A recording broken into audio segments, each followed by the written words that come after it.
Dr. Hovind taught science for 15 years. Then he got his PhD in education. He's always had a love for teaching. But one thing that he's discovered is that in many of the science textbooks across America today, there are some fallacies, some false information being presented. Why is this information in the science textbooks? What are they trying to prove? Hi, my name is Eric, and in this seminar called Lies in the Textbooks, you're going to find out some of those lies that are being presented and what you can do about it.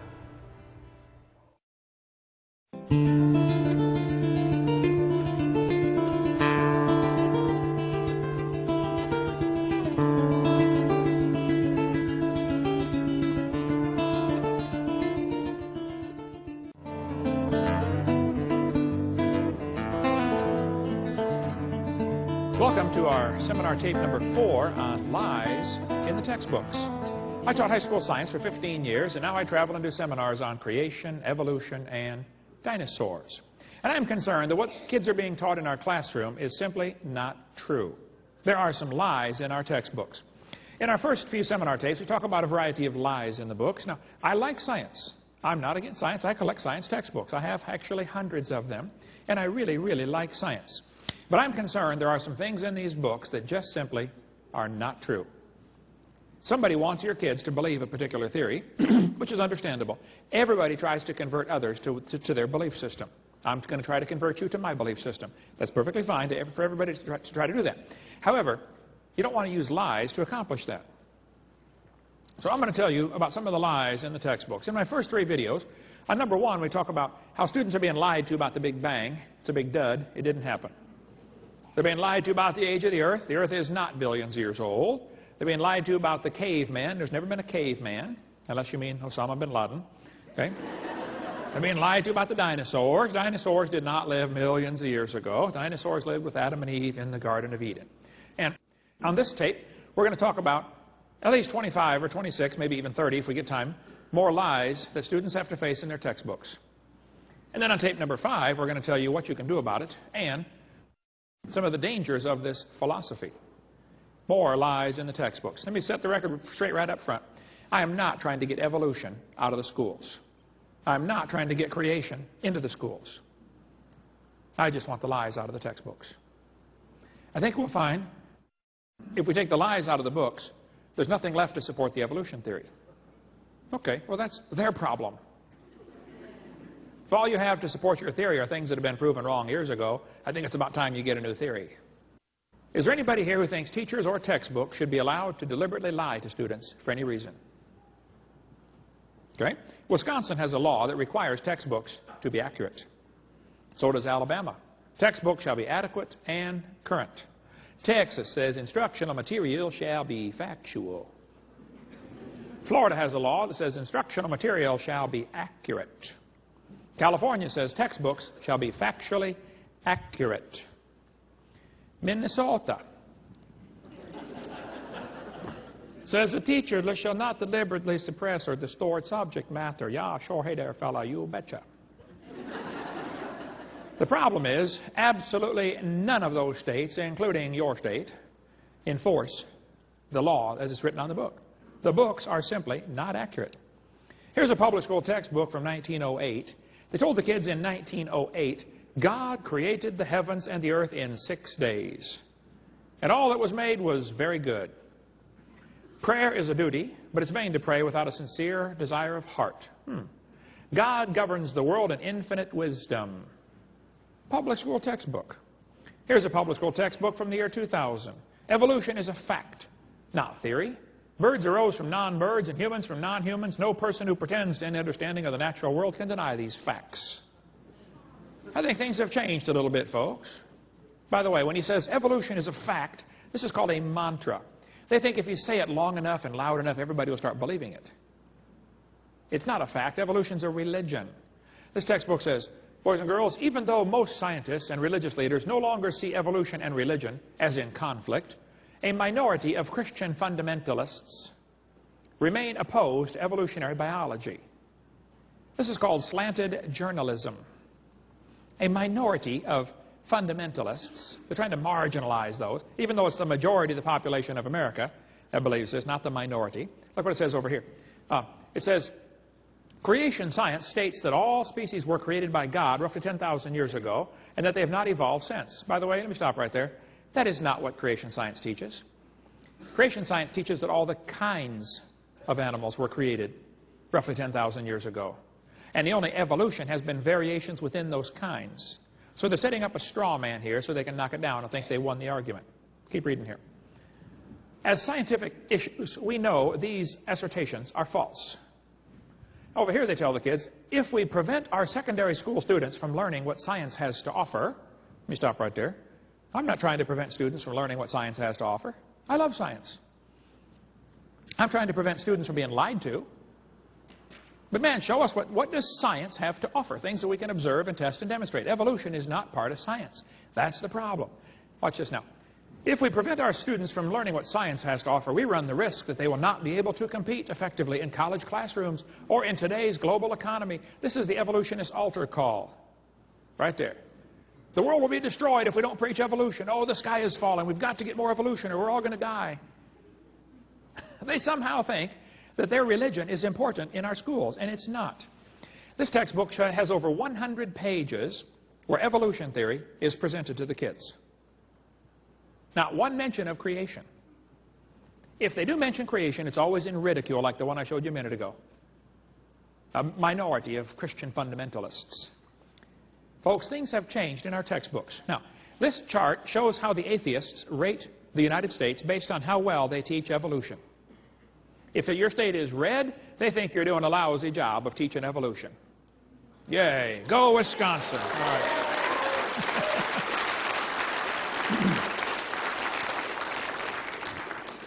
The green states are doing a very good or excellent job of teaching evolution. They ought to be ashamed of themselves. Is there anybody that thinks teachers or textbooks should be allowed to use outdated or false information just to get students to believe a particular theory? No? Okay. Anybody here that thinks teachers that lie, deliberately lie, should be fired?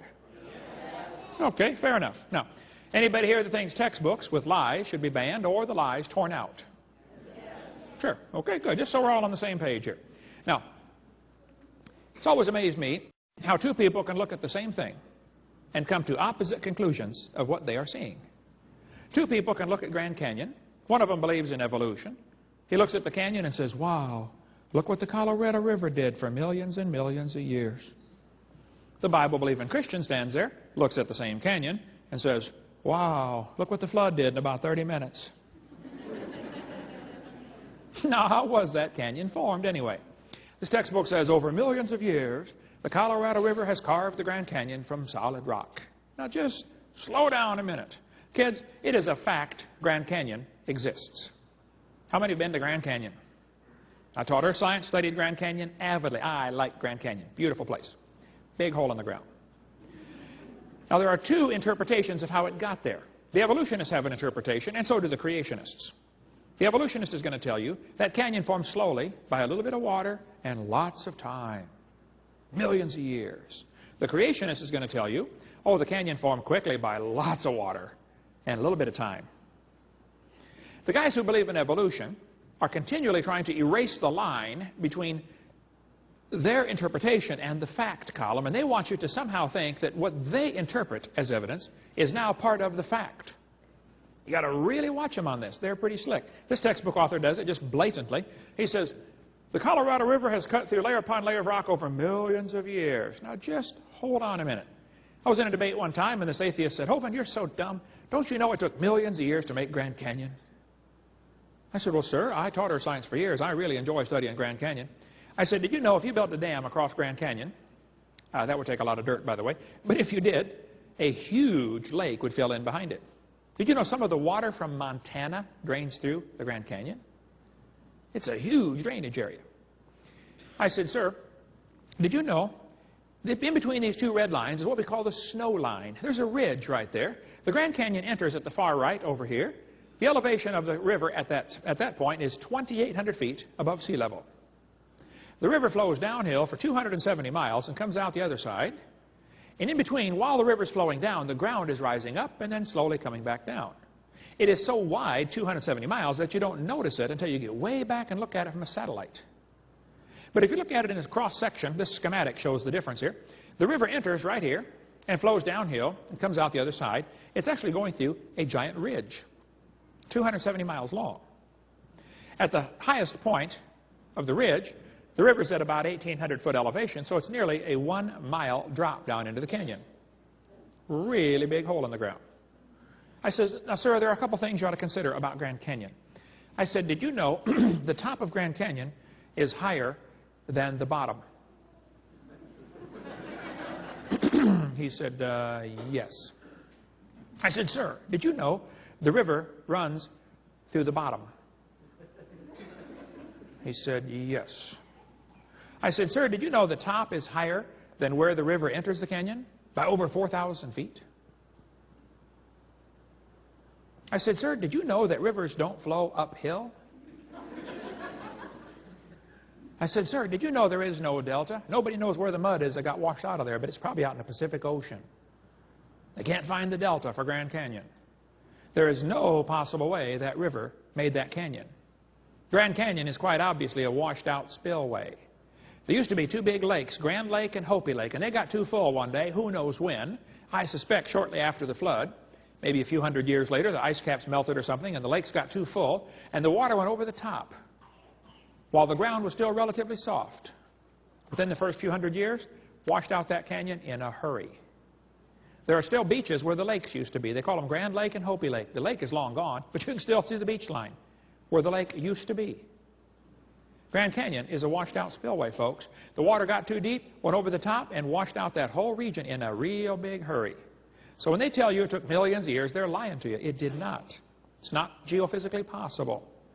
If you look at the way most rivers come together, almost all rivers join at what are called acute angles, less than 90 degrees. You can look at any map of the world. Nearly all rivers come together and keep going the same general direction. Well, if you look at Grand Canyon, the rivers on the lower left side join at acute angles, normal river pattern. If you look at the right side, the rivers go backwards and run into the channel and turn around and come back the other way. This is evidence of a big lake that is draining. Any farmer that's ever built a dam to hold water to feed his cows or something, or water his cows, will tell you, once the water goes over the top of the dam, it can wash it out in a hurry. And it doesn't wash away the whole dam, it washes one slot, wherever the water finds the weakest point. So the water's running backwards off the dam to hit the lower channel, turn around and come back the other way. Grand Canyon was not formed by the Colorado River, folks. Grand Canyon was formed by a flood. A lot of water with a little bit of time.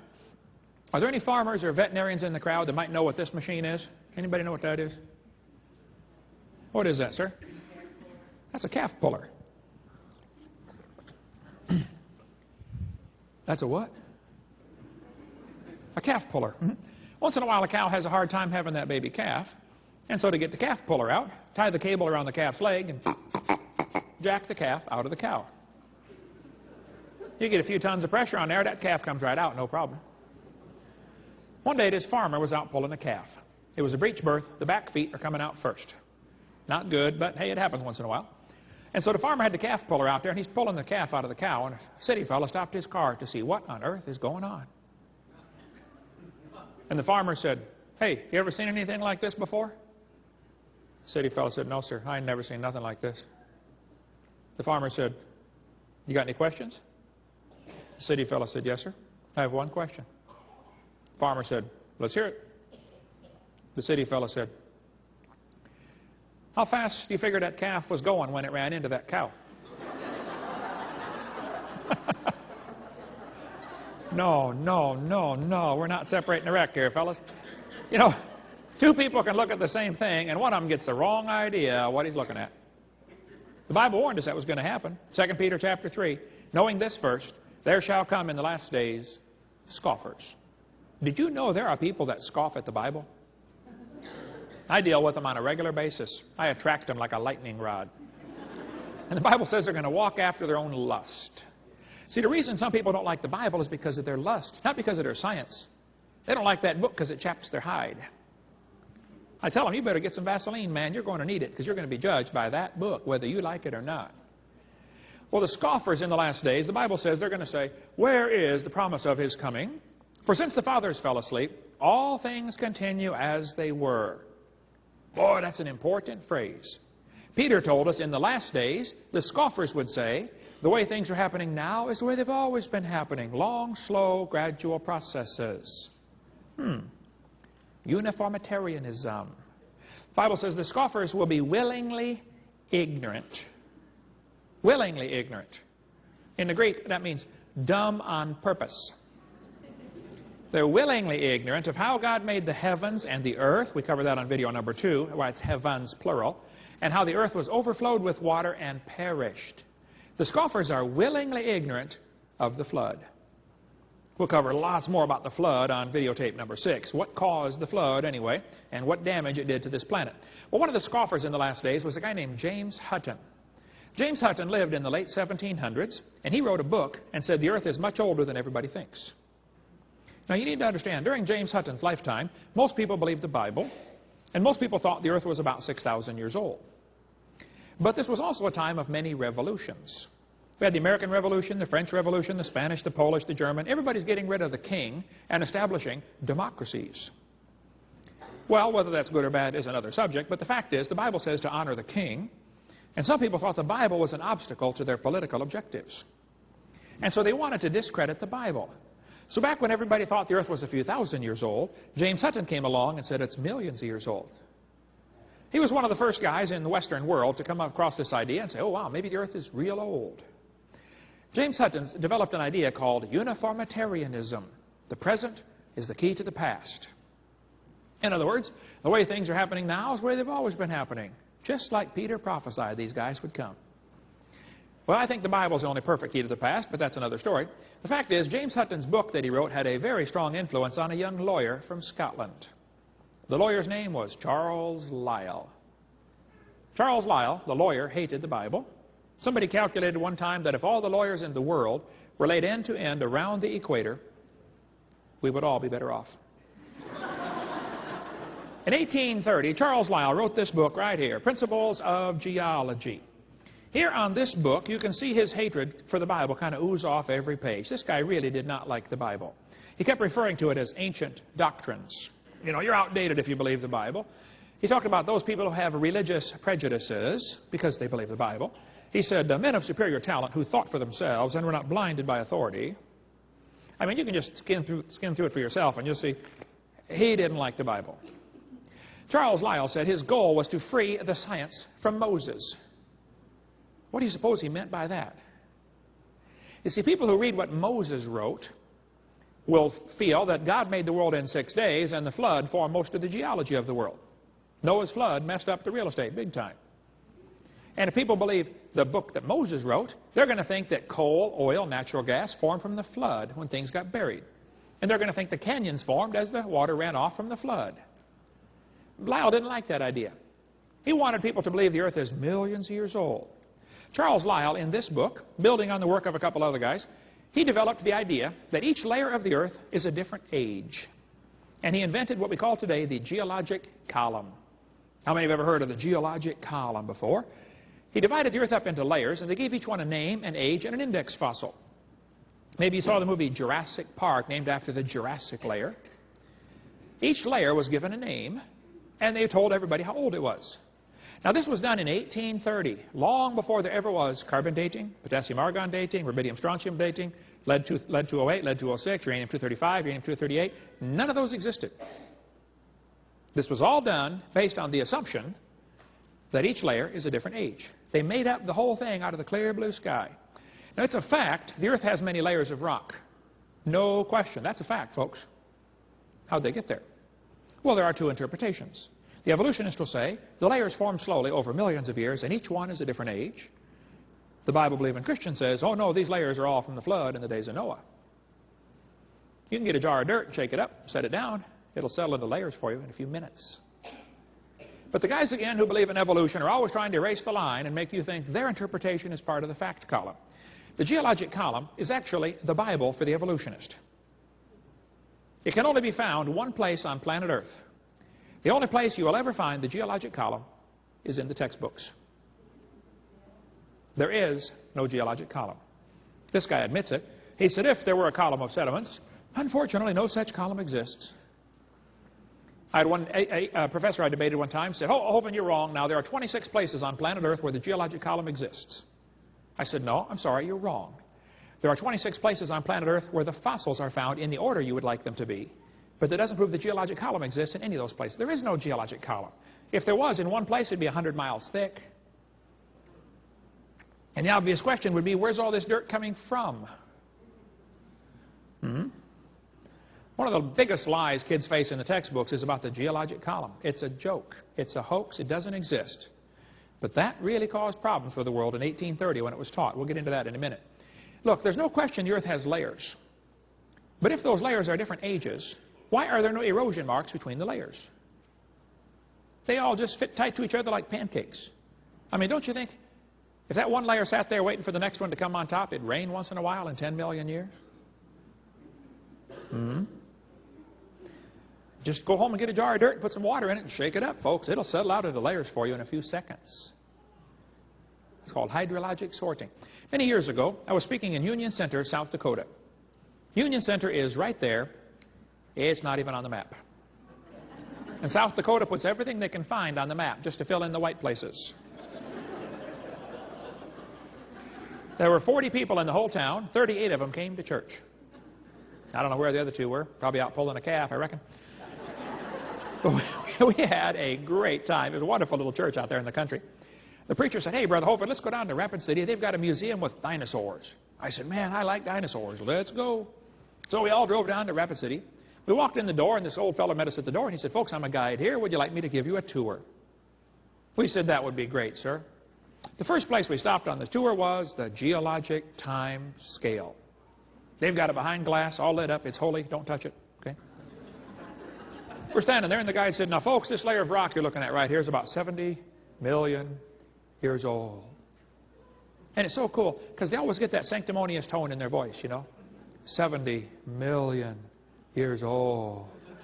Oh. My daughter raised her hand. She said, sir, how do you know that layer is 70 million years old? He said, that's a good question, honey. He said, we tell how old these layers are by what kinds of fossils are found in them. They're called index fossils. She said, okay. We walked around the other side. We're standing over here, and the guide said, now, folks, these bones you're looking at are about 100 million years old. My daughter raised her hand again. She said, sir, how do you know the age of those fossils? He said, well, honey, we tell the age of the fossils by which layer they come from. She said, sir, when we were standing over there, you told me you knew the age of the layers by the bones, and now you're telling me you know the age of the bones by the layers. She said, isn't that circular reasoning? I thought, wow, a chip off the old block. That guide had the strangest look on his face. It was almost as if he were thinking. He looked at my daughter. He looked at me. I wasn't about to help him. I thought, man, this is going to be good. I got to hear this. He looked back at my daughter. He said, man, you're right. That is circular reasoning. He said, I never thought of that before. That poor fellow drove 50 miles one way that night to hear me speak in Union Center, South Dakota. The crowd swelled to 39. We set up a chair in the aisle. Afterwards, he talked to me for almost an hour. He said, Hovind, is everything I believe about geology wrong? I teach this stuff at the college. I said, oh, no, man, I like geology. Are you kidding? You've learned the names of all the minerals. That's a good trick, folks. There are 1,200 minerals. Some have names about this big. I said, you've learned the hardness test, the Rockwell test, the scratch test. I said, no, sir, I like geology. I like rocks and minerals. I have a huge fossil collection, a big mineral collection. I like minerals. I said, but the part about them being different ages is all baloney. But he doesn't dare quit teaching it because he'll lose his job. See, people who don't support the evolution theory lose their job in public schools. That's the way it works. We cover more on that on video number 7. It's a carefully protected state religion. It's all based on circular reasoning. I'll show you. This textbook tells the kids on page 306 to date the rocks by the fossils. On the next page it says, date the fossils by the rocks. Circular reasoning. This is silly. Okay? This guy says, the intelligent layman has long suspected circular reasoning in the use of rocks to date fossils and fossils to date rocks. The geologist has never bothered to think of a good reply. This guy says, I can think of no cases of radioactive decay being used to date fossils. If they tell you they date the fossils by carbon dating or potassium argon or one of those other ones, they're wrong. That's not how it's done. Fossils are dated by which strata they come from. Strata are dated by which fossils they contain. Circular reasoning. Radiometric dating would not even be feasible if the geologic column had not been erected first. This guy says, the rocks do date the fossils, but the fossils date the rocks more accurately. I think the cheese done fell out of his sandwich, folks. Okay? If somebody charges you with circular reasoning, here's how they answer them. They say, the charge of circular reasoning can be, in stratigraphy can be handled several ways. It can be ignored. It's not the proper concern of the public. In other words, it's none of your business how we do it. Or it can be denied by calling down the law of evolution. It can be admitted as a common practice or avoided by pragmatic reasoning. But the fact is, it's all based on circular reasoning. I like to ask the evolutionists, I'll say, fellas, your geologic column contains limestone quite a few different places. I mean, if I just handed you a piece of limestone and said, how old is it? How would you know if it's 100 million year old Jurassic limestone or 600 million year old Cambrian limestone? I mean, they're both limestone. How would you know the age of it? It's, oh, that's easy. We would tell by the index fossils. Precisely my point. This textbook shows the kids a trilobite. And it says a trilobite's a good index fossil. If you find a trilobite, it probably lived 500 to 600 million years ago. I don't think so. Somebody found a human shoe print where the guy had stepped on and smashed a trilobite. They asked geologists all over, how could a human step on a trilobite if trilobites lived 500 million years ago? One guy said, well, maybe aliens visited the planet 500 million years ago. Hey, those aliens will do it every time. Another guy said, maybe there was a large trilobite shaped like a shoe that fell on a small one. Oh, hey, there are some big trilobites, okay, but they're not shaped like a shoe. 2 Peter's got the best story about that one. The scoffers are willingly ignorant. You'd have to have help to be that dumb. You couldn't do it on your own. Trilobite had the most complicated eyeball ever. And that's supposedly one of the first creatures to evolve in the Cambrian explosion. I mean, come on, it's got an eyeball incredibly complex. Trilobites did not live millions of years ago. There could be some trilobites still alive. There certainly are isopods, which are very similar, except one-piece shell instead of 3 lobes. Otherwise, could be a descendant, a mutant, by the way, which is a loss of information, not a gain. This textbook shows the kids a fossil graptolite. This is the New York State fossil. It says graptolites lived 410 million years ago. Only problem is they found graptolites still alive. Now, if they're still alive, couldn't they be found in any rock layer? This one shows the kids the Devonian period. It says this is from 325 million years ago. It has lobe-finned fish. They got a short leg and then the fin. Well, this is silly. Lobe-finned fish are still very much alive today. It's called the coelacanth. And when they first found the coelacanth still alive in 1938, they said, wow, would you look at this? They survived for 325 million years. It never dawned on them one time to question the geologic column. That thought never crossed their brain. This lady wrote a book about it, A Fish Caught in Time. Yes, boys and girls, this is our own great uncle, 40 million times removed. I'm not sure I can help somebody like that. This textbook says that Cretaceous and Jurassic period are from dinosaurs that lived 70 million years ago. Oh, come on. Dinosaurs have always lived with man. We covered that on video number 3. Dinosaur blood was found inside a T-Rex bone about 10 years ago. They tried everything they could to disprove it, and they couldn't. This is dinosaur blood cells. It's not going to last 70 million years. Human hands were found fossilized in the same strata as dinosaurs were found fossilized. Textbooks say the layers are different ages. I'm sorry, that's baloney. Now, Charlie Darwin didn't like round numbers. He said the Wealdian deposits are 306,662,400 years old. How he knows is anybody's guess. But here they are telling the kids the layers are different ages, and yet all over the world, petrified trees are found, like this one, standing up, connecting different rock layers. Now, if you have a petrified tree standing up, running through multiple rock layers, I don't think it's common sense to say the layers are different ages. Not by much, anyway. I mean, how long can a dead tree stand there before it falls down? 5 years, 10 years, 20 years, 5,000 years? I doubt that. And yet petrified trees in they're called polystratifossils, going through multiple layers. They're very common. Hundreds and hundreds have been found. It would only take one to prove the point. But hundreds have been found, petrified, standing up. In central Alabama, there's a large coal mine where they found all kinds of petrified trees standing up. Now, the kids have been taught for years that those two layers of coal, called the Mary Lee and the Blue Creek Formation, are different ages by millions of years. And yet when you get all the fossils together, they label them sample A, B, C, D, E, F, G, H. You can put it together and figure out and prove positively the Mary Lee and the Blue Creek had to form within a few weeks or months of each other.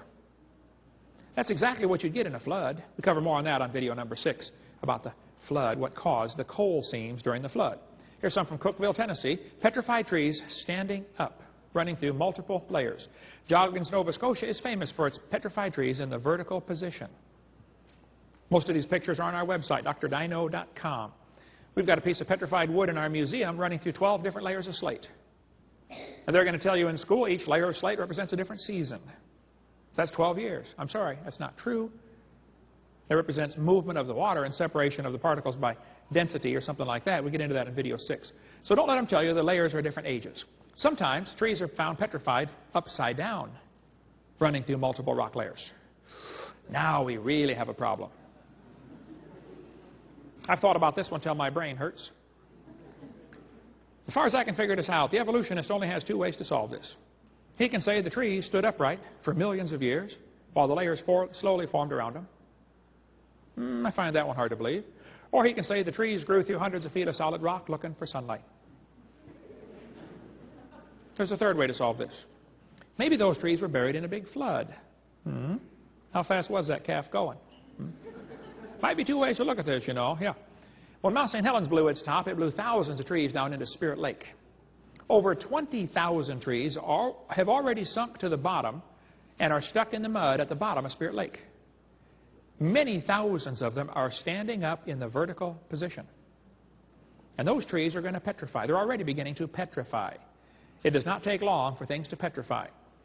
Here's a piece of petrified firewood. I've got a piece of petrified pallet in our museum from a pallet shop that cut pieces of wood. Some kid sent me a box of petrified acorns. He said, Brother Hovind, I tried an experiment. I put these acorns in a bucket of water and forgot about them. A year later, I thought maybe they might sprout, but now they're all petrified. Would you like some for your museum?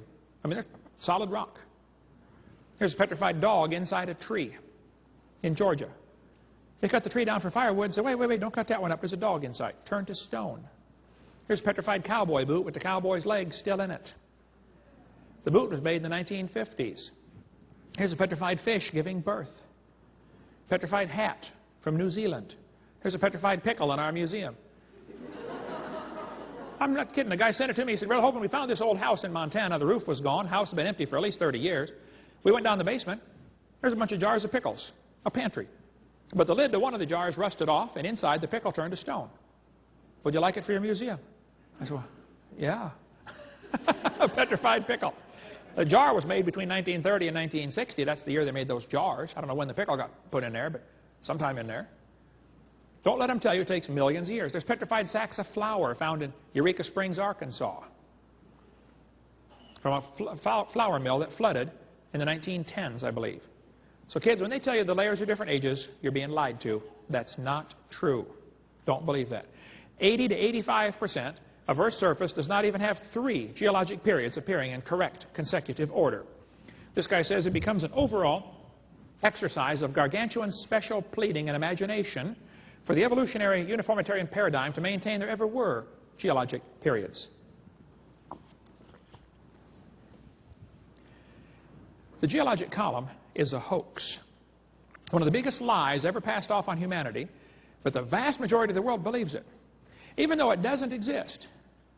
When they started teaching that in the 1830s, people began to change their worldview away from what the Bible teaches to this new view from Charlie Lyell, the lawyer from Scotland, that each layer was a different age. This teaching really had a strong influence on a young preacher from England. There was a fellow that just graduated from Bible college to be a preacher.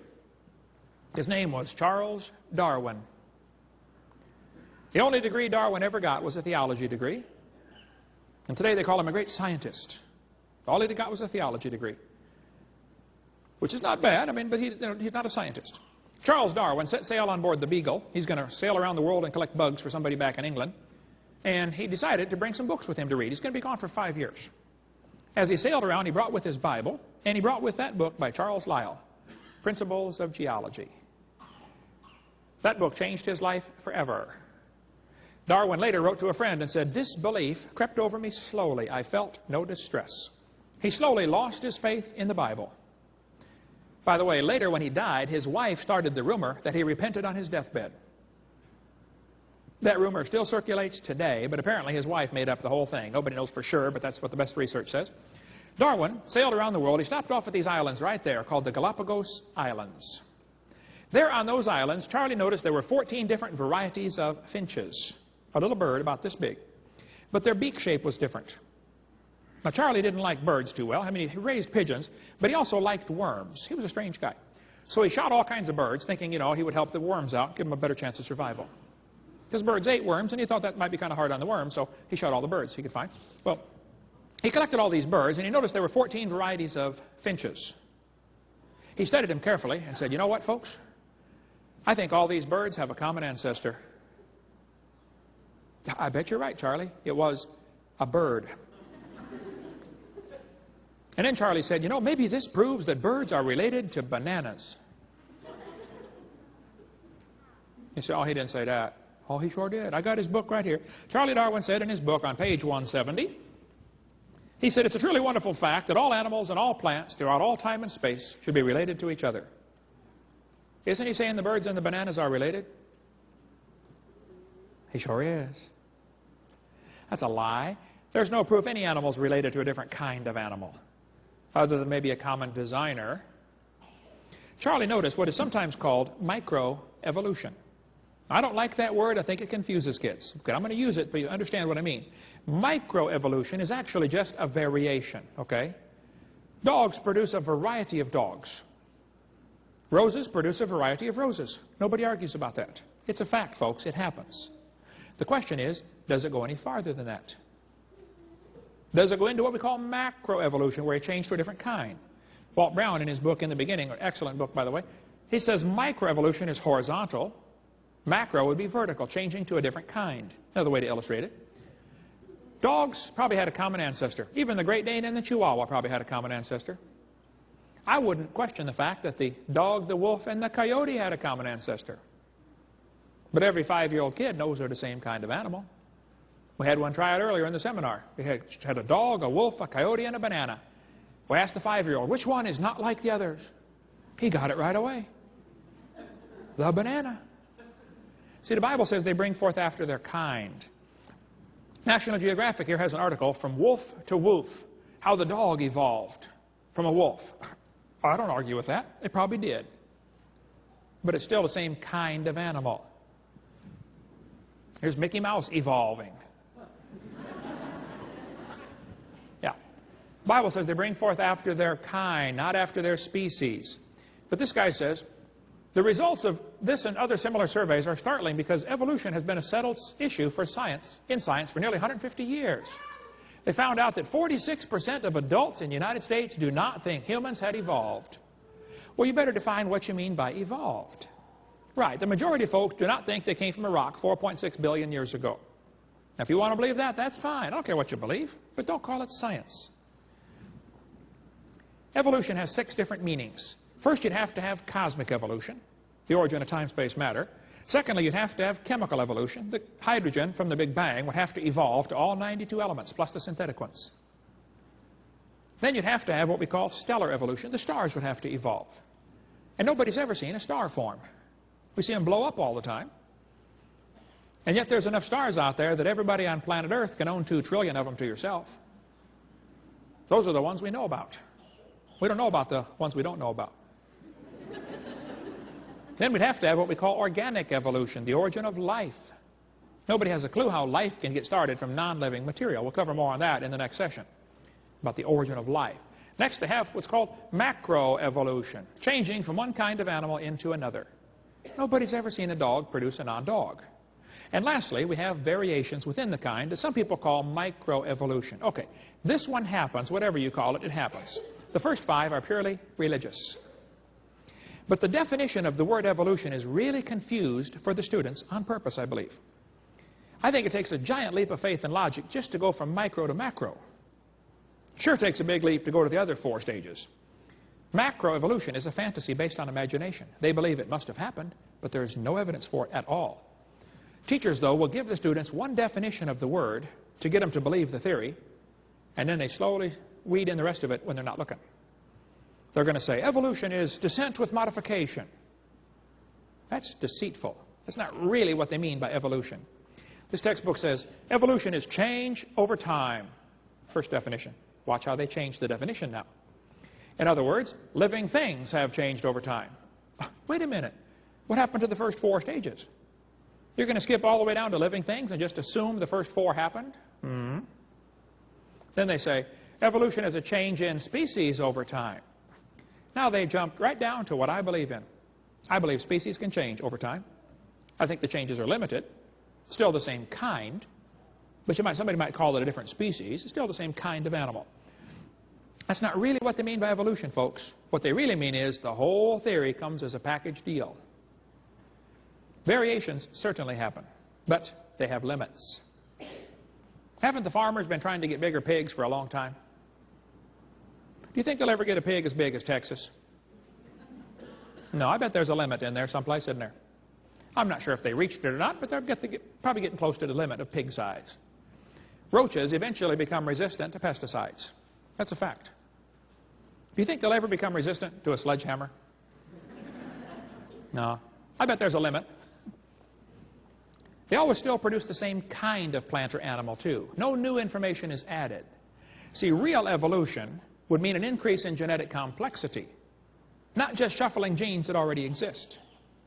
When you have varieties of dogs produced, the gene pool is more limited for the variety. The Chihuahua is swimming in the shallow end of the gene pool. Somebody spent years crossbreeding dogs to develop a Chihuahua. All that time and money to make a dog that is 100% useless. Hey, how long would the Chihuahuas last in the real world? Turn them all loose back into the woods and watch what happens. They'd run up to the wolf. Yep, yep, yep, yep, yep, yep. Crunch. End of gene pool, right? Genetic information is lost, not added, when you get your variety. Real evolution would be an increase in genetic complexity, not just shifting of gene frequency. Now, I grew up in Illinois, corn country. Did you know there are so many kinds of corn down there, they have to number them? You're driving down the highway and you'll see a sign, you know, BX65. Don't mix it up with XL29. Something will explode. But I'll tell you what, folks, you can crossbreed corn from now to the cows come home, and you're always going to get corn. You're never going to get a hamster or a tomato or a whale to grow on your corn stalk, okay? That ain't going to happen. There's a varieties of dogs in the world, a whole bunch of them. And I bet they had a common ancestor, dog. This Irish textbook calls it divergent evolution. Saying the terrier and the poodle had a common ancestor? Oh, come on, don't give it a fancy name. It's still a dog. Don't call it divergent evolution. It's a variety of dog. This Mexican textbook says the horse and the zebra had a common ancestor. I agree. Looked like a horse. 4-wheel drive, genuine leather upholstery, all the standard equipment, folks. I mean, a horse, all right? And every kid knows they're the same kind of animal. They've got little bitty horses available today. We had the world's smallest horse come visit us at Dinosaur Adventureland. Talk about useless. Can't ride it. It won't bark. No, my granddaughter rode it. She thought it was cool, I think. I don't know if she thought anything.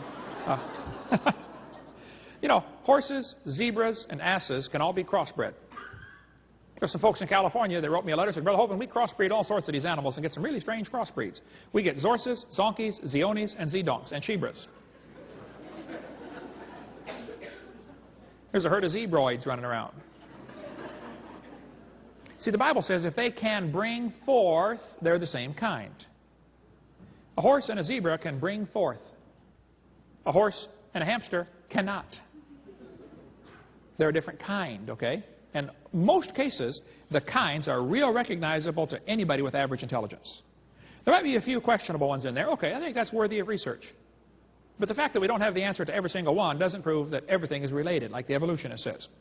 You know, in the last 100 years, the Kentucky Derby has gone from an average winning speed of 127 down to 123.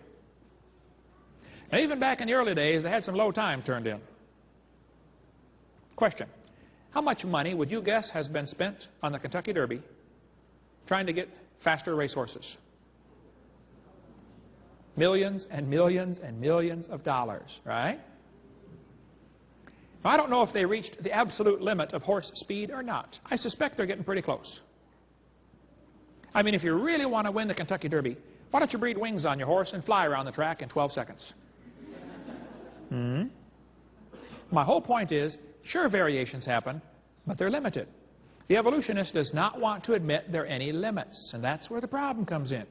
There's a variety of cows in the world, and they might have had a common ancestor. A cow. There's a book you can order chickens from. What kind of chickens you want to get, kids? You want to get red rocks, cinnamon queens, white rocks, cherry eggers, brown leghorns? There's a lot of different kinds of chickens you can get. But look what the book says. The jungle fowl are the original bird from which all varieties and strains of domesticated chickens are derived. Hey, did you know all the chickens had a common ancestor? Guess what it was? A chicken. Exactly correct. There are 8 varieties of bears in the world, and they might have had a common ancestor. I wouldn't argue with that. But it was a bear. Did you know that broccoli, Brussels sprouts, cauliflower, and cabbage all came from a common ancestor? It was a plant. The Bible says they bring forth after their kind. Here's what happened, though. James Hutton wrote a book, and people began to doubt the earth was 6,000 years old. Then along came Charlie Lyell, and he wrote a book, and people began to doubt the flood formed the layers. Then along came Charlie Darwin, and people began to doubt the Creator. And by the mid-1800s, the world was in kind of a problem because they didn't think God did it, but they didn't know how it got here. So they looked around and said, wow, if God didn't make this place, who's in charge? It must be us. That led to the rise of humanism, communism, Marxism, Nazism, socialism. It all ties together. We cover all that on video 5. But those same 3 false teachings are still in your textbooks today. We're teaching kids the earth is millions of years old. We got here by uniformitarian processes, and godless evolution is how it happened. Paul said, Timothy, you be careful about science that is falsely so called. Evolution is not science. Evolution's a religion. Hitler said, let me control the textbooks and I'll control the state. Professor Wilson from Harvard University said, as were many persons from Alabama, I was a born-again Christian. When I was 15, I entered the Southern Baptist Church with great fervor and interest in the fundamentalist religion. I left at 17 when I got to the University of Alabama and heard about evolution theory. First year in college, destroyed his faith. I suspect that might be what happened to Tom Hanks. I read an article where he was 16 years old. He wrote about how much he loved the Lord, wanted to serve Him with his life. What happened, Tom? I've been praying for Tom a lot. I'm going to try to get him saved. I'm sending him some of my videotapes here soon. I don't know why I'm burdened for him, but I just am. Many people go off to college and lose their faith. Scott wrote me a letter from Iowa. Said, Brother Hovind, until I went to college, my faith in God was sound. My college history class helped to destroy that faith. I started to doubt the Bible and God's Word. I even started to doubt Jesus was truly God's Son and that He died and rose for my sins. My best friend showed me your tapes, and I was in awe of what I saw. Everything I thought I knew about life was changed. Yay, rescued one. But there are millions more that need rescued. There are kids doing homework right now, tonight, while we're sitting here, and that homework is destroying their faith. 75% of kids from Christian homes that go to public schools are going to lose their faith after 1 year of college. What's in these books, anyway? What are they teaching our kids? They tell them they've got evidence for evolution. Here's the evidence they give them. Evidence from fossils. Oh, come on. Anybody with half a brain knows no fossil counts as evidence for evolution. None. You bring some bones into the courtroom. Your Honor, see these bones right here? These are the ancestors of everybody today. Any freshman law student could say, Your Honor, he doesn't know those bones had any kids that lived. And why would you think a bone you found in the dirt can do something animals today cannot do? You know, produce something other than their kind? Fossils simply don't count, folks. No fossils count as evidence for evolution. They say, we've got evidence from structure, molecular biology, development. They say, the process of evolution is by natural selection. There's no scientific evidence to support evolution except things that have been proven wrong years ago. And we're going to cover some of those here tonight. Now, if real evidence exists for that theory, then please show me.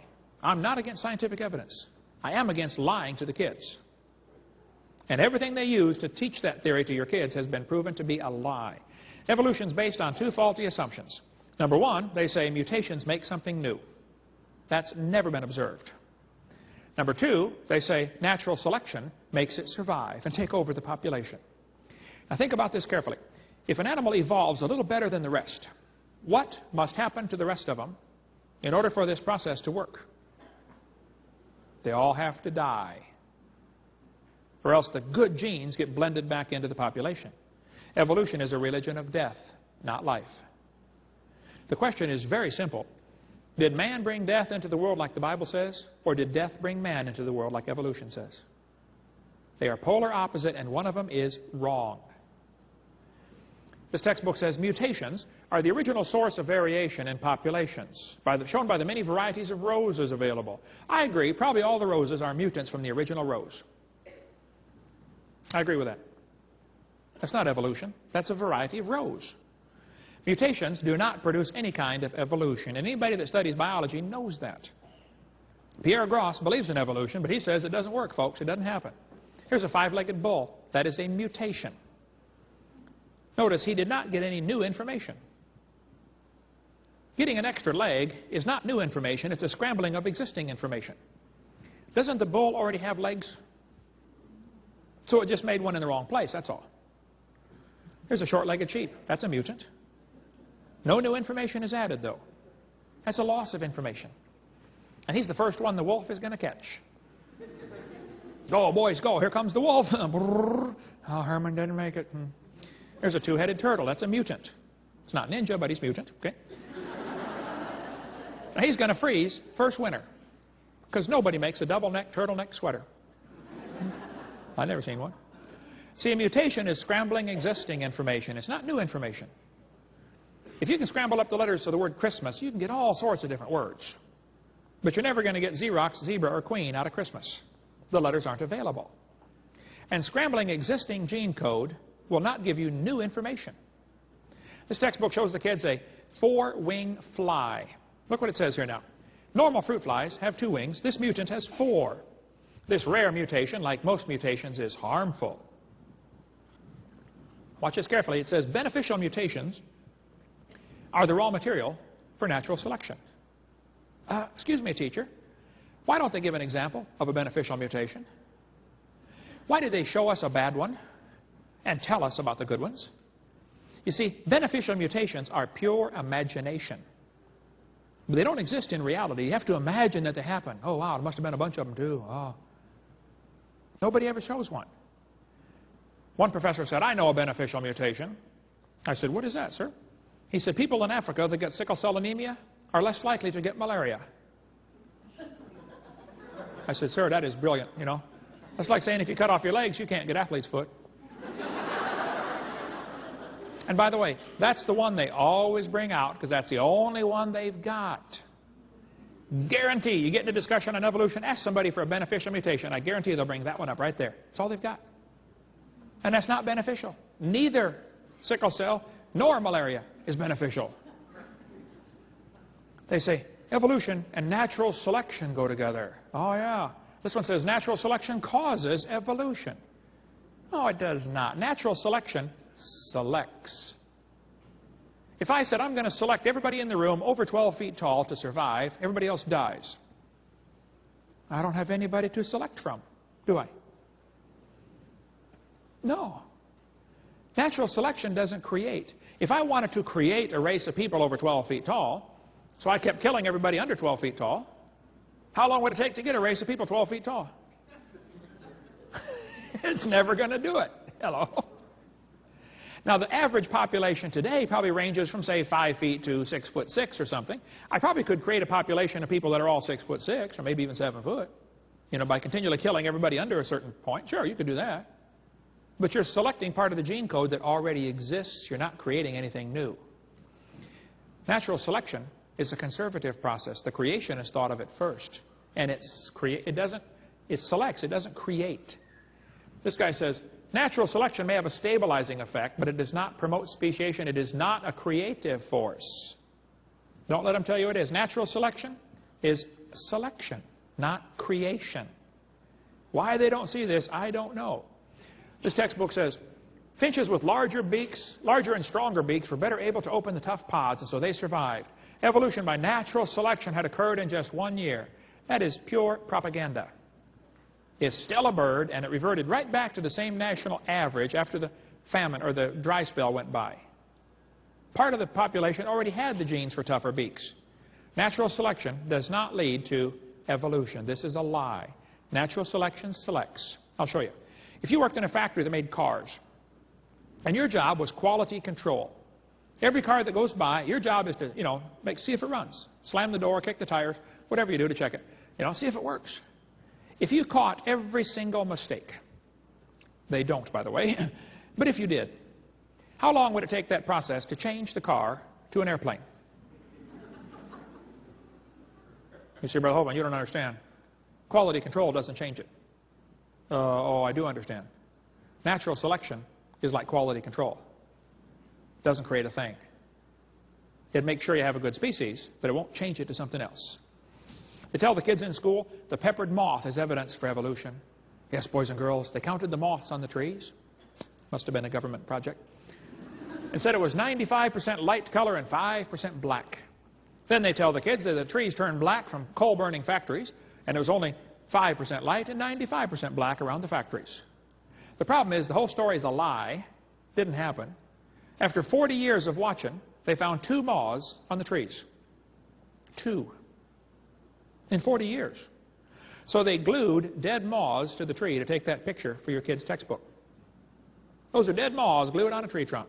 It's a lie. The story's a phony. But they still teach it. That's all they've got. I think that page ought to be torn out of the book.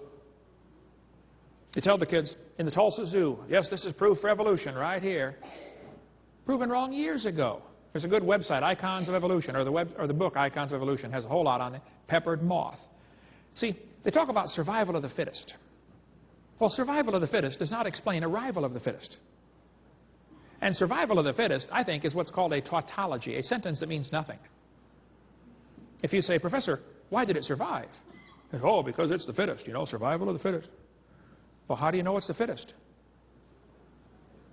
Because it survived. How else can you tell?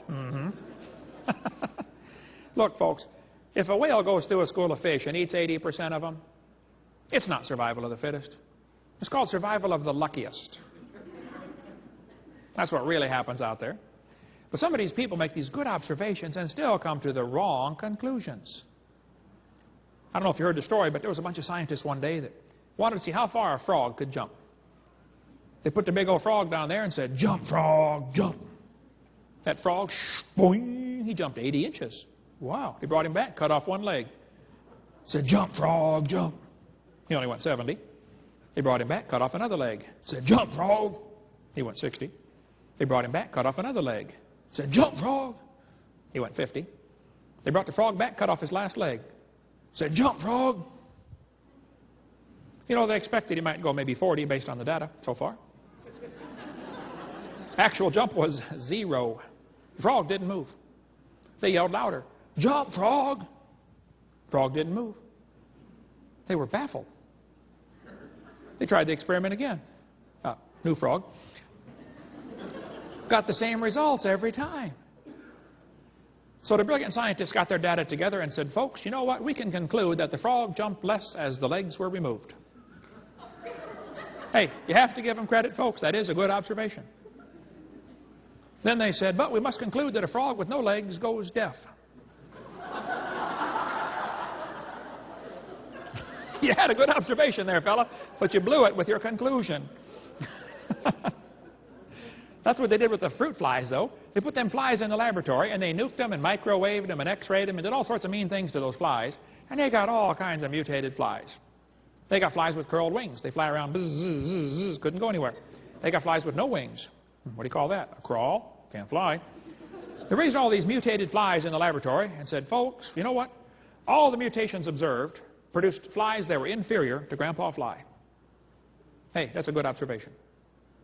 They said, so we must conclude that flies have evolved as far as they can go. Jump, frog, jump.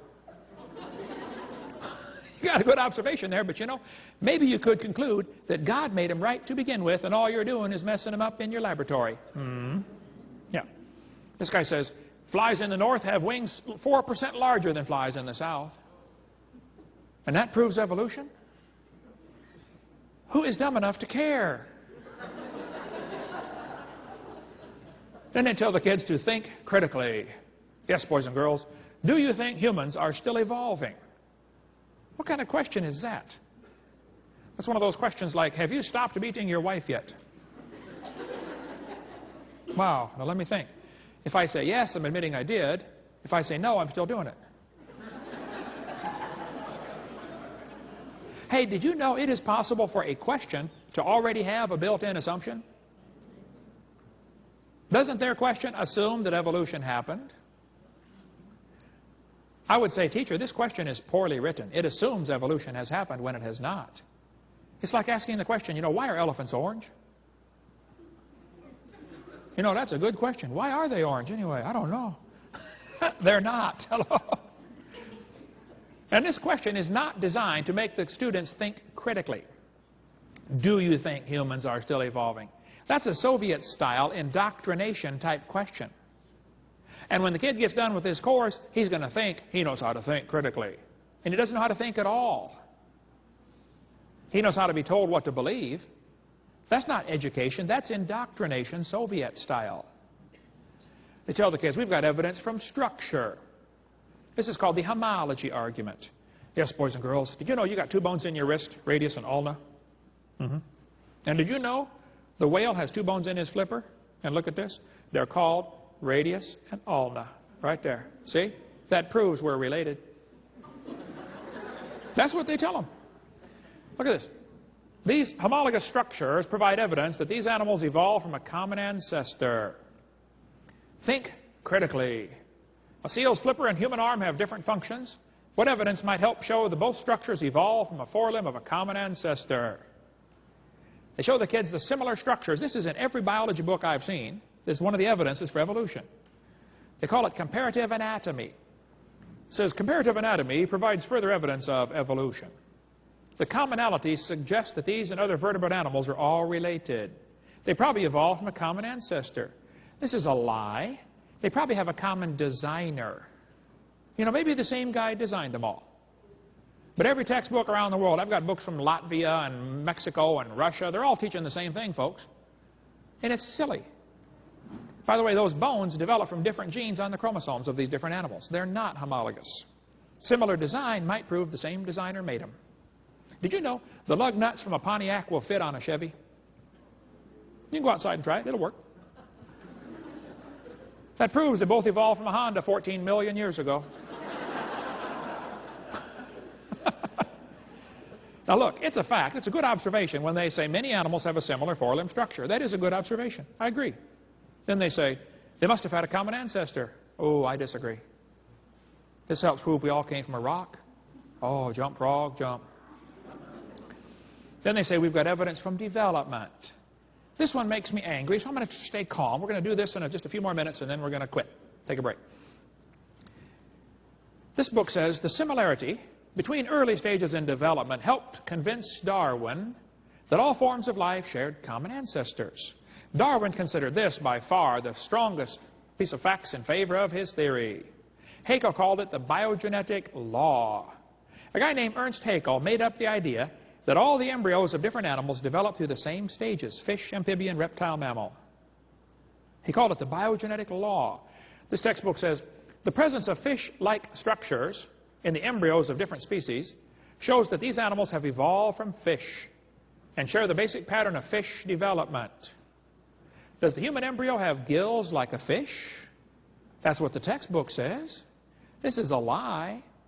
Those are not gills. Those little folds of skin develop into bones in the ear and glands in the throat. They never have anything to do with breathing. I've seen people that have 5 or 6 chins and they can't breathe through any of them but the top one. Ernst Haeckel, the German professor from Jena University, made up this entire dumb idea. in 1869. Darwin's book came out in 1859. The next year it was translated to German. Haeckel read the book and said, wow, what a great theory. If only we had some evidence. 9 years later, they still had no evidence, so Haeckel decided to make some. He was an embryology professor. He's taught how embryos develop, so he took a drawing of a dog and a human embryo and changed them, made them look just alike, and said, see, this proves we have a common ancestor with dogs. Well, nobody caught on or stopped him, so he did a bunch more. He took drawings of all kinds of different animals and faked them, and he made them all look very, very similar. Haeckel made giant posters of his fake drawings and traveled all over Germany and told everybody, you ought to believe this new theory because we've got the proof right here. After all, he's a professor of embryology. He wouldn't lie, would he? And how many folks back then had microscopes to check him out? We're talking creatures about this big, you know. Haeckel just about single-handedly converted the Germans to believing in evolution, which led to the obvious conclusion, hey, if evolution is true, then maybe one race has evolved farther than the rest. I wonder who it is. Must be the Germans. We'll see where that led on tape 5. On top are Haeckel's fake drawings. Underneath are actual photographs of what he claimed he was drawing a picture of. Haeckel lied deliberately. His own university held a trial and convicted him in 1875. He said, I should feel utterly condemned, except hundreds of biologists lie under the same charge. Everybody else lies, so it's okay for me to lie too. Haeckel's biogenetic law is as dead as a doornail, folks. It's not true. It never was true. Proven wrong, 1875. It's not true. He was convicted of fraud. His own university held a trial and convicted one of their own professors of lying. But his drawings are still used in textbooks in your county tonight. Proven wrong 125 years ago. Darwin wrote his book, 1859. He predicted evidence would be found. 1869, Haeckel faked the drawings. 1875, he was convicted of lying. But his drawings are still in textbooks 125 years later. Now, I know it takes a while for textbooks to get up to date. But I think 125 years is long enough. They're still teaching this stuff in textbooks all over the world. This one says, if proof of evolution from a common ancestor because of the gill slits on the human. This is simply a lie. Here's a year 2000 textbook teaching it. 2001 junior high textbook. The similarities provide evidence that these three animals evolved from a common ancestor. What similarities, teacher? Don't you see they have tiny gill slits? Folks, this is a lie. Why are we still teaching this to our kids? There's a 2000 college textbook. Similar, humans and fish embryos resemble each other because humans and fish share a common ancestor. This college textbook says the human has gill pouches. Biology, Arms in Camp, one of the worst ones there is, shows a 5 to 6 week embryo, but then it says by 7 months, the fetus looks like a tiny normal baby, but it's not. It's not a baby at 7 months. Hello? It's a human at conception. Every doctor knows that. 34% of babies born at 5.5 months are going to survive. Maybe you heard about the lady that had surgery on her baby before it was born. They cut the mother open, cut the uterus open, and there's the baby holding the doctor's finger, 5 months along. Let's see, the angel of the Lord said, behold, thou art with fetus. No, I believe he said you are with child, didn't he? Hey, did you know it's a child before it's born? God knows that. Get more on the embryology lie on the book Icons of Evolution. Why do they keep this in the textbooks? That's the only way to justify abortion. They want you to think it's just a fish or an amphibian. You're not killing a child, you're killing a fish. That's why it's in the books, folks. Somebody wants to reduce the population of our planet. His name is Satan. Cover more on that on video number 5 about the effects of this evolution teaching. I live in Pensacola. You might have heard of my town. We've had 2 doctors killed that were doing abortions. Several clinics blown up or burned down. I didn't shoot any doctors and I didn't blow up any clinics, okay? And I don't think Jesus would do it that way either. He grew up under Roman control, you know. He didn't go around blowing up tanks and burning down bridges. But the doctors were murderers, plain and simple. When the first doctor got shot, I happened to be preaching in Fort Lauderdale. The next day I was flying home, anyway, and Right in front of me on the airplane were two women from NOW, National Organization for Wild Women. They were upset, boy, they were going to go march around Pensacola, you know, protesting this doctor getting shot, Dr. Gunn. As we got off the plane, I noticed on their shirt they had in huge block letters, "Choice above all." So, being my mild-mannered self, I said, "Excuse me, ma'am, what does this mean, choice above all?" She said, "We believe a woman ought to have a right to choose." I said, "Choose what?" She said, "Choose to have an abortion. It's her body, you know." Well, yes, ma'am. If she wants to abort her body, I suppose that's fine. But it looks to me like she wants to abort somebody else's body. You know, when you consider half of them are male, it's not her body. Think about it. I said, "Ma'am, I'm kind of curious about this. I have 3 kids, one of each. I delivered one of my kids at home. I taught biology and anatomy. I used to raise hamsters. I'm kind of familiar with how this works." I said, "Tell me, why does the woman's right to choice stop at birth? Why don't we let the mother kill the baby after it's born? It'd be a lot safer and simpler." By the way, that's what Peter Singer wants. He's pushing for abortions up till the kid's 28 days old. You can decide if you want to keep it or not. Coming soon, folks. You watch for that one. I said, I got an idea. Let's extend abortion rights up until the kid's 2 years old. I know a lot of mothers with the 2-year-old that have thought about it a time or two. I won't ask you to raise your hand, but I know you're out there. Hey, let's extend abortion rights up until the kid is 18. I bet they'd behave a lot better. "All right, son, one more time, and I'm going to abort you." "Hey, teacher, where's Johnny today?" "Oh, he didn't do his homework yesterday, so his mommy aborted him." Hey, grades would skyrocket, folks. Well, the ladies didn't want to talk about it anymore, I guess, because they left. And so I went and got my luggage, and I'm waiting talking to a cameraman. He showed up from Chicago to film this rally. I thought, now, wait a minute. There's going to be 6 people march around town. It's going to make worldwide news. You can get 100,000 people to line your streets against abortion, and it won't make the news. Have you noticed that? You know, the news media calls them pro-choice. And they call guys like me anti-abortion. Anti is a negative term. Pro is a positive term. It's called slanted journalism. That's one of the reasons I refuse to take the local paper. We get a call once in a while. "Hey, you want to take the local paper?" I say, "No, ma'am, we don't have a parakeet." That's what I tell them.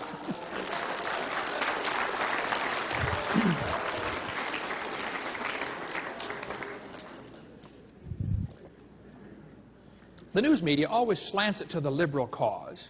Probably because they're just about all getting owned by a few people now, the Gannett Press and these guys. But when the kids got shot in Colorado, right away they jumped on the gun control issue. Did you notice that?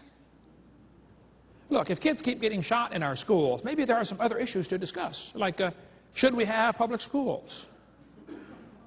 Or should we teach them evolution? That's what caused the shooting at Columbine. The boys made a tape before the shooting. They said, "He doesn't deserve the jaw evolution gave him. Look for his jaw. It won't be on his body." They did the shooting on Hitler's birthday on purpose. They shot Isaiah because he was black. Eric's T-shirt said natural selection. We cover more on that on video number 5. And then Rosie got on her program. Rosie O'Donnell said, "See, we need more gun control." Rosie, they broke 18 gun laws going into that school. 2 more gun laws would not have stopped them. I like what that guy put on his tire cover on his van. He said, "Blaming guns for Columbine is like blaming spoons for Rosie O'Donnell being fat." It's not the spoon's fault.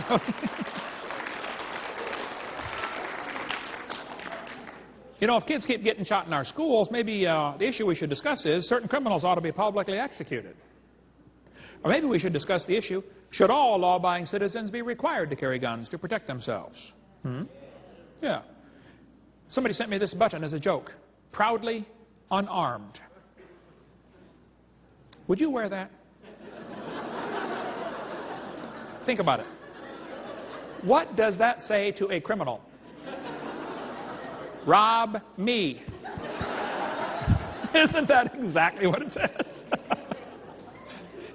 Our founding fathers gave us the Second Amendment, the right to keep and bear arms. The purpose of the Second Amendment is not so you can go duck hunting. The purpose of the Second Amendment is so you can protect yourself if the government goes bad. That's why we got it. Hey, did you know there's an awful lot of animals that eat grass that have horns? You don't need horns to eat grass. But see, you need the horns to explain to the lion, stay off my back so I can eat the grass. And that's the purpose of the Second Amendment, so the citizens can explain to everybody else, leave me alone. I just want to work and earn my money. Now leave me alone. All right? Get into more of that on Part 5. Here's the logic they used to justify abortion. They're going to say it's not human. Oh, come on, that's not true. Proven wrong, 1874. They're going to say it's not viable. It can't live on its own. Well, you're not viable either, stark naked on the North Pole. They say it can't live on its own, so we can kill it. I know kids that are 25 that still come borrow money from Dad. Hey, Dad, can I borrow some money? You ought to be able to live on your own by now, son. They're going to say the child may be unwanted. Show me a kid that's... There's a lot of kids that are unwanted today. My parents moved 4 times when I was growing up, but I found them every time. Now listen, there's probably 15 people in this room that have had an abortion. Now you listen carefully. God loves you and can forgive you, and it's not a problem. I mean, half the Bible's written by murderers. You don't have to go on the rest of your life, trying to justify it. Just admit it, confess it, say, Lord, I'm sorry, forgive me, and go on and do something for God with your life, okay? Quit your whining and go serve God. They're going to say the child may be a financial burden. Show me a kid that's not.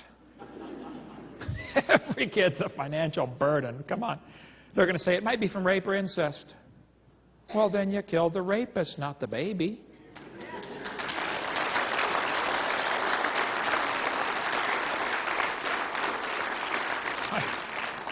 I mentioned this in a seminar one time, and this medical doctor was there, and during question and answer, he said, Dr. Hovind, suppose a woman is raped and gets pregnant. Are you saying she should be required to carry that baby?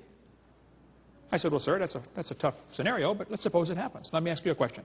Suppose she gets raped, she gets pregnant, she has the baby. 5 years later, she's holding her 5-year-old, and her mind flashes back to the horrible experience, and she kills the baby. Is it murder? He said, yeah. I said, okay. Suppose she would have killed it 5 months after it was born. Would that have been murder? He said, yeah. I said, suppose she would have killed it 5 minutes after it was born. Would that have been murder? He got kind of quiet. He could see where I was going. I said, let me help you, sir. Yes. I said, now, suppose she would have killed it 5 minutes before it was born. Folks, rape's horrible. So is murder. Let's start killing rapists and put an end to this thing, okay? Yeah. Hey, is it illegal in Wisconsin to shoot deer at night with spotlights? It is, isn't it? You have to give them a sporting chance, right? Why don't you pass a law up here that says we're going to give the baby a sporting chance? If a woman goes to have an abortion, the nurse there will have a jar of marbles to have a lottery to decide who dies. 1 marble for baby, 1 for mother, and 1 for father. And 1 for doctor. And 1 for governor. And let's put several in there for the past president. Yeah.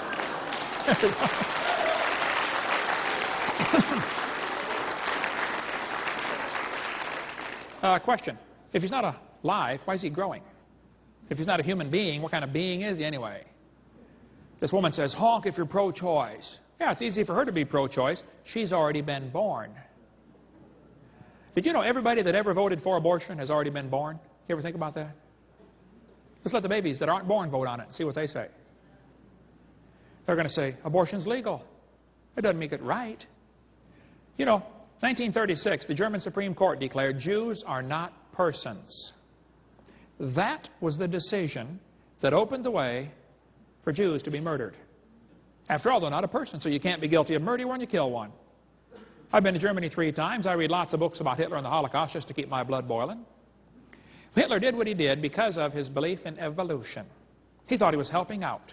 He thought the Germans were the superior race. They deserved to rule the world. Hitler wanted to make the practice of Germany conform to the theory of evolution. Hitler offered to send the Jews to anybody who would take them. You know, Roosevelt refused to let the Jews come to America in 1938. They could have been saved, folks. Our president wouldn't let them come. Hitler's book, Mein Kampf, showed his evolutionary thinking, which he had probably since he was a boy. This guy says, evolutionary ideas lie at the basis of all that is worst in Mein Kampf. Hitler said it was the duty of the strong to trample the weak. He said, I have the right to exterminate an inferior race that breed like the vermin. Hitler said singled out the idea of biological evolution as the most forceful weapon against traditional religion. See, traditional religion like Christianity says nobody's better because of the color of their skin. Hitler didn't like that idea. He said nature doesn't like the blending of a higher with a lower race. He kept talking about Aryan blood and lower peoples. Who's a lower people, Adolf? Well, I found Hitler's hit list. I read lots of books about Hitler. Hitler thought the blonde-haired, blue-eyed Norwegians were close to pure Aryan, the superior race. Did you follow all that? Blonde hair, blue-eyed, Norwegian. Vord is the ordet hele dag. Ja, sure, you betcha. Oof da, hey there, fella. He thought the Germans were mostly Aryan. The Mediterraneans are slightly Aryan. The Slavics are half Aryan, half ape. Orientals are slightly ape. Black Africans, mostly ape. Jews, close to pure ape. Hitler killed the Jews because of his belief in evolution. He was trying to speed up the process to help humanity out, get rid of the inferiors. Hitler also hated black people. Does anybody know where the Olympics were held in 1936? Germany. Does anybody know who won the most gold medals? Jesse Owens, the black American athlete. Hitler was so angry, he walked out of the stadium and said, it's not fair to make my men race against this animal. Hitler said, I think Christianity is the most fatal, seductive lie that ever existed. Because Christianity teaches, God hath made of one blood all nations of men to dwell on the earth. Now, if you think you are superior to somebody because of the color of your skin, number one, you're wrong. Number two, you're stupid. Number three, you're not right with God. And I preached the same message in Georgia and Alabama and Mississippi. And I would preach it to the KKK. You're wrong. I stood in the courtroom in Nuremberg where the trial was held. Those guys, 50 years ago, said, we did nothing illegal. We're just obeying orders. Yep, and they were found guilty of murder, weren't they?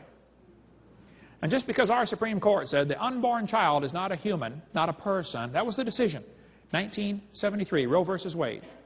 I don't care what the Supreme Court said. It's a person. It's a human at conception. But since that decision, we've now had 40 million babies killed by abortion in America. 1 billion worldwide. 1,000 million. On September 11th, 2001, 3,000 Americans were killed by terrorists. Our government spent millions of dollars trying to hunt them down and kill them. Right? You know what else happened on September 11th, 2001? 4,500 Americans were killed by abortion. Nobody said a word. It happened again on September 12th and September 13th and the 14th and the 15th, and every day since then it's going to happen again tomorrow. What are we doing, folks? Are we nuts? Margaret Sanger started a group called Planned Parenthood. The purpose of Planned Parenthood was to eliminate the inferior species. She thought the Jews, Orientals, and blacks were human weeds. We could spend hours on Margaret Sanger. Get our videotape college class, CSE 103, I believe, where we cover this. Planned Parenthood published a document in 1952 where they said, what is an abortion? Is it an operation? No, it's not an operation. What is child planning, they called it. How to plan your children. Birth control. Is it an abortion? They said, definitely not. An abortion requires an operation. It kills the life of a baby after it has begun.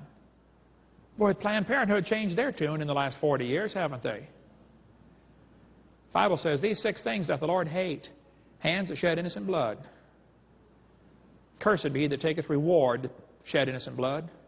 And all the people shall say, Amen. Amen. Your kids are going to be told in school that your appendix is vestigial. You don't need it anymore. Oh, that's a lie. Your appendix is part of your immune system. You do need your appendix, okay? It's true you can live without your appendix, but you're going to have a greater chance of quite a few diseases. Just because you can live without something doesn't mean you don't need it. You can live without both your legs and both your arms and both your eyes. It doesn't prove you don't need it. This one tells the kids the whale has a vestigial pelvis. It says many organisms retain traces of their evolutionary history. For example, the whale retains pelvic and leg bones as useless vestiges. What's this talking about? The National Center for Science Education, all 4 of them working in this little storefront building, call themselves the National Center, you know, big name, little bitty building right there in Berkeley, California. They say Bossy, the cow, evolved to the whale. Really? Wow. I debated Jeannie Scott on the radio for 30 minutes. I got to speak for 3 of the 30 minutes. I'll be glad to debate her again anytime. She won't do it anymore. But Andrew Carnegie started this group that she's the president of purposely to keep evolution out of schools. That's why they exist. But the cow did not evolve to the whale. This textbook says the whale has a pelvis that has no purpose. They have hind limb bones that have no function. Holt Biology, 2001. Just imagine whales walking around. It's true. What are they talking about? They're talking about those little tiny bones right there. Just imagine the whale walking around. You know, I tried, and I can't imagine. It says the whale's pelvis has no function. Whale's pelvis is evidence of its having a four-legged land-dwelling mammal as an ancestor. Oh, come on, this is a lie. Those little bones are part of the whale's reproductive system. Whales are pretty big, you know. That supports different muscles. The whales cannot reproduce without those little bones. It has nothing to do with walking on land. It has to do with getting baby whales. So the guys that are writing this are real ignorant about whale anatomy, or they're lying to your kids trying to make them believe a theory. There are no vestigial organs, and if there were, that would be the opposite of evolution. The whale did not evolve from any kind of other animal. It descended from the first whale that God made. You know, the ambulocetus here, only the dark bones were actually found. But they can make up all kinds of stories from a few little bones. We could talk for hours on whale evolution. We cover more of this on our college class, or get a hold of me later if you want a whole lot more on the whale evolution. It's just simply baloney. We have in our museum a 15.5-foot python snake skin. Way down near the south end of that snake, you'll see little tiny claws. There they are, right there, little bitty claws with a little bone inside. Now look what this textbook says. Snakes have rudimentary hind legs. Excuse me, those are not hind legs. Those little claws are used during mating. Snakes don't have any arms, you know. And they can't talk and say, scoot over, honey, okay? It's got nothing to do with walking on land, okay? This has to do with getting baby snakes. Now, these guys ought to quit lying to the kids. This one says, humans have a tailbone that is of no apparent use. I was in a debate with the president of the North Alabama Atheist Association. He got up in front of God and everybody. He said, folks, we got proof for evolution. Humans have a tailbone they no longer need. I said, Mr. Patterson, I taught biology and anatomy. I happen to know there are 9 little muscles that attach to the tailbone, without which you cannot perform some valuable functions. I won't tell you what they all are, but trust me, you need those muscles. I said, now, if you believe the tailbone is vestigial, I will pay to have yours removed. Bend over.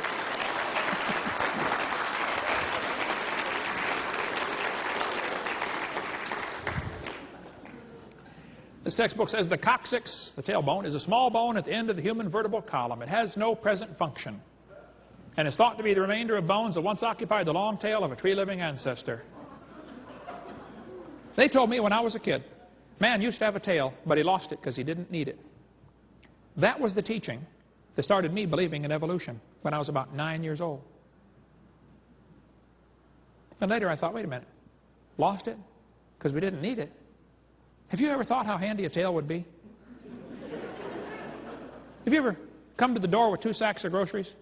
Huh? Man, you could open that door right up and walk right in there. You could drive down the highway and hold that can of Coke and tune that radio knob all at the same time. Lost it because we didn't need it. Come on. That's a lie. We've been offering $250,000 for a long time for anybody with any real evidence for evolution. If you've got some, show me. But quit lying to the kids. I tell people, those lies ought to be torn out of your book. I was in a debate one time and I mentioned, look, that page ought to be torn out. It's not true. The one professor, when I got done, said, now, Hovind, I don't think we should deface textbooks. I said, well, sir, if you were teaching math and you came across a book that said 2 + 2 is 5, what would you do? He said, oh, I tell my students to mark off the wrong answer and write in the right answer. You would deface a textbook? I said, now, sir, if you came across a biology book, and you do teach biology, and the book said the embryo has gill slits, you know it's not true, and it says the tailbone's vestigial, you know that's not true, and the whale's got a vestigial pelvis, you know that's not true, what are you going to tell your students?